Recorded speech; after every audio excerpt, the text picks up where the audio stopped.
প্রচন্ড বৃষ্টি হচ্ছে, আমারও যদি একটা ছাতা থাকতো তাহলে এই বৃষ্টিতে আর আমাকে ভিজতে হতো না। বৃষ্টি হচ্ছে, যাই ছেলেটাকে গিয়ে নিয়ে আসি। আরে এত বৃষ্টি হচ্ছে, আমার মেয়েটা তো ভিজে আসছে, যাই নিয়ে আসি। চল খোকা, তাড়াতাড়ি চল, বৃষ্টি হচ্ছে ভীষণ। আঙ্কেল, তোমার ছাতায় আমাকে নিয়ে যাও না, আমি তো এই বৃষ্টিতে ভিজে যাচ্ছি। আরে তুই ভিজে যাচ্ছিস তো কি করব, তুই একা একা যা। পাপা ওসব কথা বাদ দাও তো, চলো। আরে আলশিফা, তুই এখনো দাঁড়িয়ে আছিস? চল তাড়াতাড়ি বাড়িতে। পাপা আমার একটা ছাতা কিনে দাও না, আমি ভিজে যাচ্ছি। আচ্ছা ঠিক আছে, এখন এইটা তুই মাথায় দিয়ে রাখ। আমার সোনা মামুনি, এই দেখ জিশান, আমি তোর জন্য নতুন ছাতা নিয়ে এসেছি, ও ছাতাটা তুই ফেলে দে।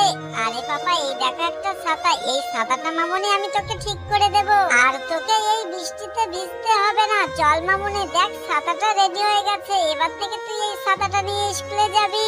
পাপা ওই দেখো, ওটা আমার ছাতা। আরে দাঁড়া একটুখানি, আরে একটু দাঁড়া, তুই এই ছাতাটা নিয়ে কোথায় যাচ্ছিস? সেটা তো আমার ছাতা। আঙ্কেল, এটা আমার পাপা ঠিক করে দিয়েছে, এটা আমার ছাতা, তুই যা এখান থেকে। আঙ্কেল এরকম করবে না, সবকিছু কিন্তু উপরওয়ালা দেখছে। আরে বাবা, তোমার কিছু হয়নি তো?